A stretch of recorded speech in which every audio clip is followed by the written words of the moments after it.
Ubik Origins.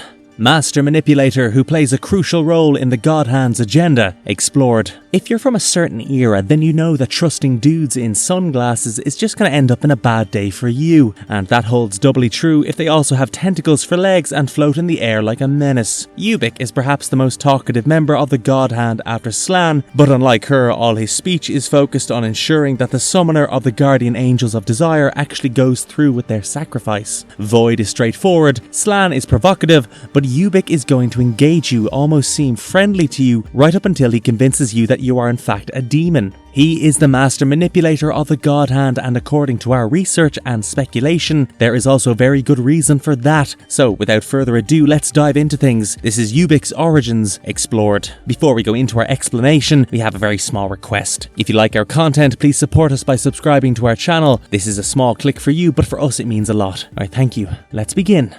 His inspiration is an omnipotent and omniscient can of spray, Ubik, by Philip K. Dick. If you've seen our God Hand video, then you'll know that most of its members get their names from a specific piece of fiction or school of philosophy practiced in the real world. Void is named after the fifth element of the Godai school of thought, which originated from Japanese Buddhism. Femto is named after a mathematical concept that basically means 1 in a trillion. Slan and Conrad are named after characters from science fiction novels, but Ubik is the only one named after an object.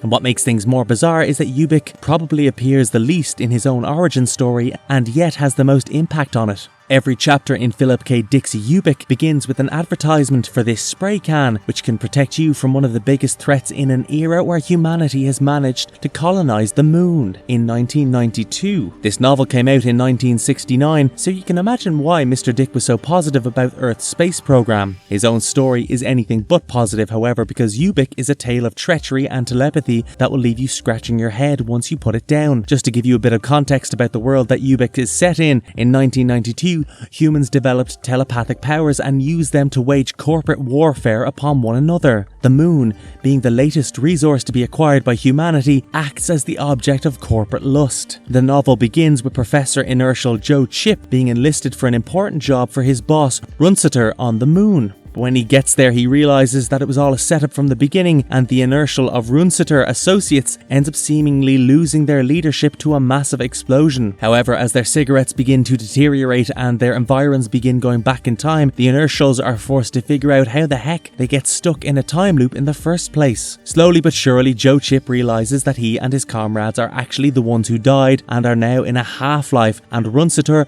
was actually out there trying to save their lives. After showing us a couple of different realities where things don't end up working out for Joe and co, the novel closes out with the most mind-boggling note of them all. See, each episode of the novel begins with an ad for Ubik, which targets a specific use of the product and then sells you on it. But the main use of Ubik in the story itself is as a temporary measure to stop the time deterioration that Joe and his team are going through, so that they can save themselves from another man who eats people, suspended in the half-life to sustain his own power. Before getting Ubik, things were taking place in such a random order that even we were clueless as to where the story was taking us. In particular, there was one scene where Joe finds a coin with his boss Runseter's face on it, implying that he somehow became a presidential figure back in 1939. When he didn't even exist. But the final chapter of Ubik reverses this implication by showing us that Runseter was actually the one who was alive, and he held in his hand a coin depicting the visage of Joe Chip as he muttered to himself that this was just the beginning. That chapter starts with Ubik introducing himself as the creator and the influencer of the universe, and also states that his real name is unknown and unspoken, as if he were a Lovecraftian entity. People have interpreted this to mean that Ubik is basically God, who presented himself in the form of a spray that can help protect his chosen ones. Another popular idea is that Ubik in the story is meant to be as questionable as an existence as reality itself, which ends up going through a do-over at least twice that we know of. Ubik is an excellent sci-fi novel you should definitely read when you get the time, but that's not why you're watching this video, are you? You want to know how this relates back to Berserk, and the simple answer is, this is manifested through Ubik's abilities. He He is the only God Hand member capable of reaching through space and time and manifesting a fragment of a person's conscience within the interstice just to gaslight them into becoming demons. Or at least, he's the only one who has been shown to have this power, because even 371 chapters in, we are not entirely sure about the full extent of the God Hand's powers. But we do know what Ubik's main role in their act is, and that's all we need to start figuring out his real identity. He's the man who convinces would-be demons of the evil destiny that always resided within their hearts. Ubik's introduction to Berserk. Ubik shows up in the story with the rest of the God Hand towards the end of Guardian Angels of Desire Part 4. After the Count's blood flows into his behelit and summons the interstice, the God Hand appears like a creeping spectre of death. Femto is the first to break the silence from their end when he addresses the futility of Guts' endeavour to reach him. Void follows it up by demanding a sacrifice from the Count, but when he offers up the Black Swordsman, the Archangel of Demonkind refuses. Slan explains that the reason the Behelit worked was because of the Count's deep desire to continue living and wasn't based on any personal hatred towards Guts, and Ubik adds that they had come here to grant him his deepest desire. When the Count tells them that they should consider Guts an enemy of Demonkind and therefore eliminate him, Ubik is the first to find the suggestion preposterous. He is likely the one who points out to the Count that the lost lives of a few worthless servants were inconsequential, but it is pretty clear that he is the first God Hand to be outwardly impressed with Guts' tenacity. Ubik finds it fascinating that despite sporting so many potentially fatal injuries, the Black Swordsman was still standing on his feet. He deduces that the reason for this was extreme hatred towards the God Hand, and Femto in particular, who was responsible for branding him after all. This gives us a glimpse of an ability that is seemingly shared by every God Hand member, and that is the ability to sense a human's emotions. Each God Hand member has been shown to be capable of not only deducing a person's current emotional state, but also using it to manipulate them into sacrificing their souls to Demonkind, and Ubik takes this to an extreme with his other innate ability, which you will see soon enough. As the Black Swordsman closes in on Femto, he starts passing out because of the sheer pain being induced in his body by the brand of sacrifice, but before that happens, Guts recovers and manages to swing at his mortal enemy. Ubik is the first to react to this magnificent display of defiance. Slan is thoroughly impressed by the fact that Guts was able to do what he did even through all the pain he was feeling, and our bespectacled semi-narrator reminds us of the many wounds on his body. The female God Hand muses that it would be amazing if Guts joined their ranks, but Conrad laments that that did not lie with the current of causality. Void calls for an end to the sideshow and gets to the point, asking the Count to make a sacrifice for which he volunteers the Black Swordsman. This is rejected because, as Slan points out, Guts does not define his humanity. In order to be reincarnated as an apostle, one has to sacrifice a person or people who define their humanity. It must be akin to giving a part of one's own soul, and Ubik explains that by doing so, he will sever his final ties to humanity, giving himself over to a higher existence entirely. When Femto points out Theresia as the only appropriate sacrifice for the Count's second ascension, the apostle freaks out and asks them to take anyone but his beloved daughter, and this is where you will see why we called Ubik the Master Manipulator. As the Count pleads for Theresia's life, and Slan tells him any other life would be pointless, Ubik simply asks him to do what he did last time. This is a bombshell for everyone reading, because up until this point in the story, no one knew exactly why the Count became an apostle. A few hints were strewn about the narrative, but for the most part, it had gone unnoticed until Ubik uttered these words, and then we instantly knew what had happened. But since you don't, we'll break it down for you. Ubik played coy with the Count about not telling his daughter how her mother actually died, and then proceeded to show her anyway. He opened a sliver in the space-time continuum and showed everyone present a vision of the past, a vision from 7 years ago when the Count was still a man. Devoted to his wife, child and subjects, the Count pursued the Inquisition against heretics with great religious zeal. Though he could be harsh, he truly loved his people, and you could see that in Theresia's eyes. After embarking on one such mission of particular importance, the Count returned to his castle and witnessed the literal worst-case scenario for a man in his position. There, within his own halls, a heretical orgy was in full-blown swing, and in the centre of it was his beloved wife. The Count's rage was such that it blinded him to every life that he took that night except that of his wife. He knew that he loved her too much to simply kill her, and she threw herself at him to stop his sword. To the Count's despair, it actually worked, and she gave him a taunting smile as if to say this was the extent of his manhood. Driven into a torrent of emotional torment, he tried to take his own life, which is when his behelit got soaked with his blood and activated, summoning Godhand. The Count begged the guardian angels of desire to free him from his despair, and in exchange he would do anything. They pointed him towards the direction he needed to take, and the Count, in his released form, ended up fulfilling his wife's sacrifice himself. As this truth is being revealed, Ubik is playing the part of an MC, hyping up every twist and turn in the story with masterful skill.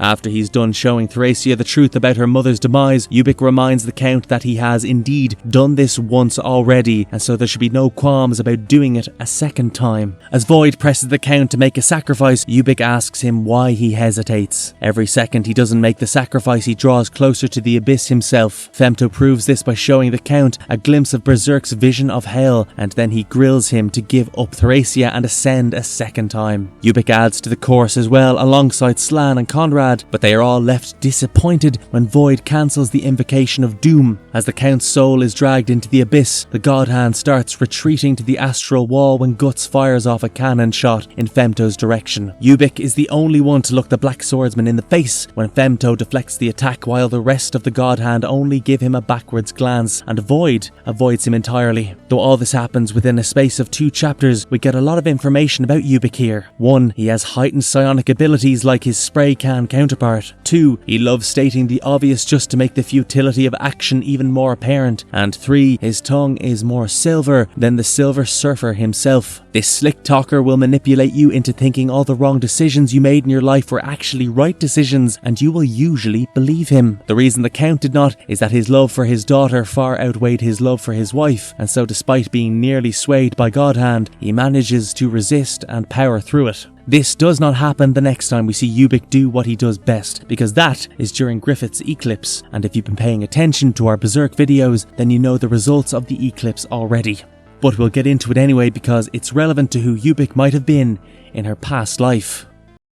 He is the convincer and the conveyor, Ubik's role in the 5th eclipse and the Incarnation Ceremony. The next time we see Ubik in the story is for a brief moment in chapter 49 when the Godhand make their existence known to Griffith. As the law is broken both physically and mentally in the Tower of Rebirth, the fallen Falcon saw a brick fall loose from his cell wall, and within the hole it left behind, he glimpsed his future kinsman. The 4 members of the Godhand told Griffith they would meet him soon in that time, at that place, and addressed him as the Blessed King of Longing. Well, the time was a solar eclipse and the place was a lake that lay west to the borders of the Kingdom of Midland. After Griffith fails to take his own life in despair of no longer being in a state to pursue his dreams, his Crimson Behelit miraculously presents itself to him, rising from the depths of the lake. He picks it up and his blood enters the demonic fetish, triggering the interstice and summoning the Godhand. You know Ubik is a troll when he manifests in the interstice from the sky of tortured faces and blows himself up to a gigantic size, only to fully form as a small floating octopus man demon. Ubik is once again the first to react to Guts' defiance in the face of his fate, and also the first to gaslight Griffith into accepting his fate. After Slan announced that the band of the Falcon was going to end up as a precious sacrifice for Griffith's ascension, Ubik explained why this was happening. From the moment Griffith took possession of the Crimson Behelit, he had the qualities of a demon. No, perhaps it was more appropriate to say that because he had those qualities, the Behelit fell into his hands. The fact that he had used it to summon the Godhand to the sacred place and time was proof of this, because all the apostles they saw around them used Behelits to obtain their proper forms. Ubik also pointed out that the Behelit Griffith possessed was not ordinary. Slan expounded upon this by breaking down how a Crimson Behelit works in the world of Berserk. If you want to know more about that, go check out our Behelit Explained video. It has all the info you need and then some. Void asks Griffith if one as such as him was afraid of higher beings such as them, or if it was just trepidation at what his future held for him. Ubik steps in and tells him that before they cross over to what is to be, let's look into what has happened before. He conjures a vision of young Griffith running through the cobbled streets of his nameless hometown. As he looks for his friends, he realizes that they have all gone home already, and so he decides to go to the castle himself. He comes across the old lady who gave him his Behelit and asked her for directions, and she points him towards the castle, but also tells him that his friends are already there. As Griffith reaches the castle, he realises that his path is strewn with the corpses of his fallen comrades, and this is when the old lady starts chastising him. She berates Griffith for feigning ignorance in the face of the consequence of his actions, telling him that only if he had never dreamed of becoming king, thousands of lives could have been spared. Griffith of course denies all of this and tells her he never forced anyone to serve under him, but she throws his ambition in his face and tells him he let it happen anyway. He meets the 10-year-old kid who died in his service a long time ago and apologised for not being able to take him to the castle because he was already dead. And the old woman tells Griffith he too would die if he did not continue on his path. It is revealed that this lady is actually Ubik and Conrad pulling a Goten and Trunks from a world martial arts tournament, and that's when you understand just how deep Ubik's manipulation goes. He manages to convince Griffith that it is his choice to let all these people die and that this is the only path for him if he wants to acquire his dream. When the vision ended, Griffith was so deep in his shock at his own internal thought processes that he wondered if all of what he just saw was an illusion. Ubik confirmed for him that this was just the reality within his conscious realm. Void then reaffirms Griffith's identity to him, telling him to pile up the corpses and take what he wants by force if he can still see his dream castle within his mind's eye. And the fallen falcon chants the words, "I sacrifice." From this point onwards, it's just an observer's game for Ubik. He tells Guts his attempt to break Griffith out of his reincarnation cocoon was useless because this was what Griffith himself wanted. Ubik silently observes the sacred moment that is the birth of his fifth kinsman and witnesses Femto's first act as a reincarnated demon, that being the violation of Casca. He watches this horrifying scene unfold in front of his eyes with a look that can almost be called reverent, but his prayer is given pause by the invading Skull Knight, who manages to save Guts and Casca from their fates and allow them to fight another day. Ubik is so shocked by this unforeseen development that we see him unclasp his hands in excitement, which is a rare enough thing in the first place, but he acknowledges that even this act of bravery was but a minute droplet in the current of causality. The overall fate of the world pretty much remained sealed, and so he was just happy to proclaim the birth of Femto and the arrival of the prophetic age of darkness. The next time we see Ubik is not in an interstice but in a dream, because this is where we put our speculative hats on and make a deduction that unfortunately can never be confirmed by the original author. It is widely believed in the Berserk community that in the events leading up to the Incarnation Ceremony, Conrad and Slan were the God Hand members who put in the work. Conrad was responsible for the deadly plague that was forcing Midlanders to congregate at the holy ground of St. Albion's, and Slan served as the patron goddess of the heretical cult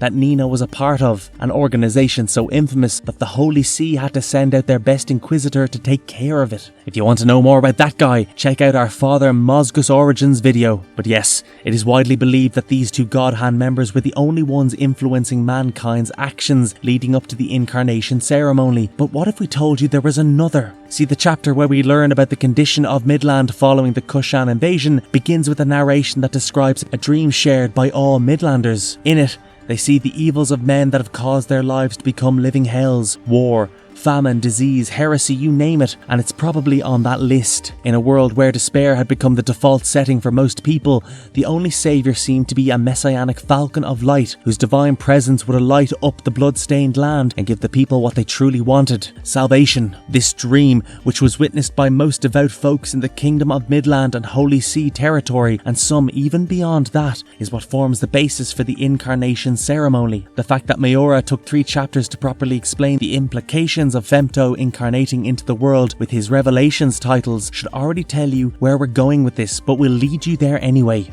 If you read Revelations Part 1, pay attention to Sir Laban's reaction upon hearing other people had seen and believed the prophecy of the Falcon of Light. It's almost as if the idea that Griffith is the saviour was incepted with his brain on a subconscious level, as if someone had tampered with space-time itself to make it all happen. Yes, we are suggesting that Ubik's involvement in the Incarnation Ceremony was to send out this dream to most followers of the Holy See religion. Now you might say this can't be true because in Revelations 3, Zod clearly lost to Griffith in an astral confrontation, and that is why he is now the Falcon of Light's personal steed. But what if we told you that that was the only time the Falcon of Light actually interacted with someone? And when we say Falcon of Light, we don't mean Griffith. We mean the snow-white falcon that you guys see soaring the skies in so many Midlanders' dreams. Why did Zod become subservient to Griffith? It wasn't because he was a god hand, it was because Zod lost a fight fair and square. But it's also important to note that the god hand members are naturally far stronger than their lesser apostle counterparts, and so it is quite possible that the gargantuan angel that took off Zod's left horn wasn't Griffith, but Ubik himself. Our theory is supported by none other than the Flower Storm monarch herself, who explains that during the Corridor of Dreams ritual, that dreams were a gateway into the astral world, and as such, they can be manipulated by forces that exist within it. We think that Ubik, using his ability to make people realize their instinctive desires with their consciousness, possesses a degree of influence over the collective conscience. He uses this control to send out prophetic visions of Griffith's incarnation because he knows he needs to prep for the path ahead. And what is that path?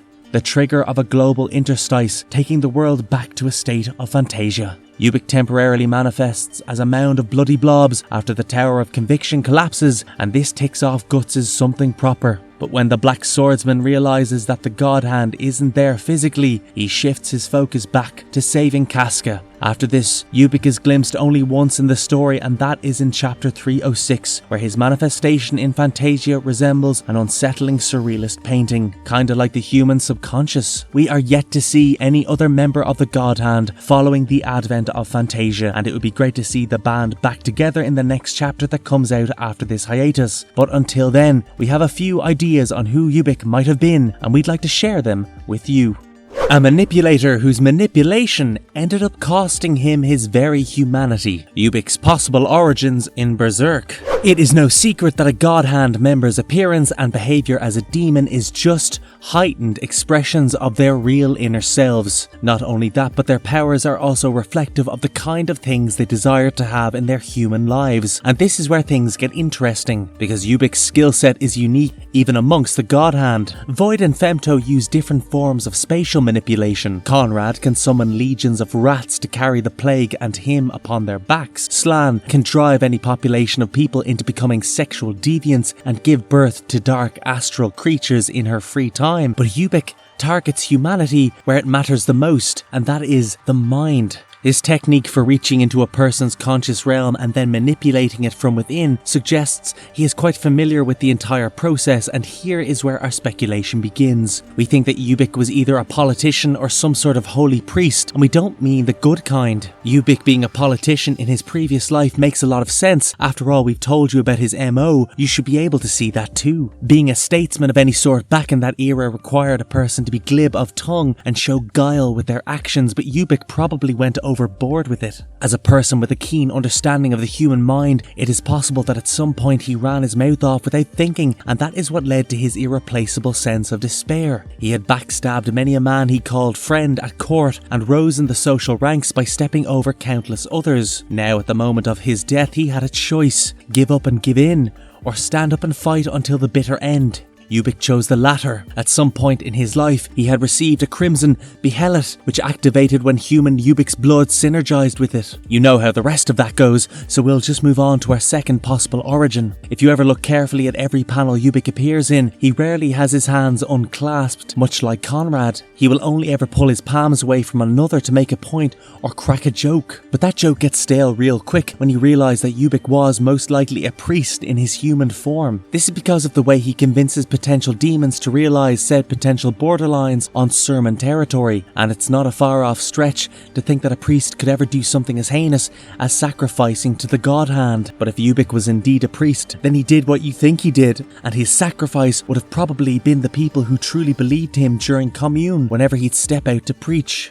It got to a point where Ubik could tell a person's innate desires by just looking at them, and it helped him adjust his act quite a bit. What it failed to do was prepare him for life as a floating semi-octopus, because that is pretty much what Ubik is right now. Though he exchanged his hollow idol for one that actually exists, the idea that he went against the sanctity of his original religion is what matters more. If Ubik was indeed a priest as human, it would explain everything about his appearance and powers, and what is worse, we're probably right about him being a clergyman. The tentacles are a blatant representation of Ubik's manipulative nature, and the fact that he keeps his hands clasped together and floats in the air is just a bonus.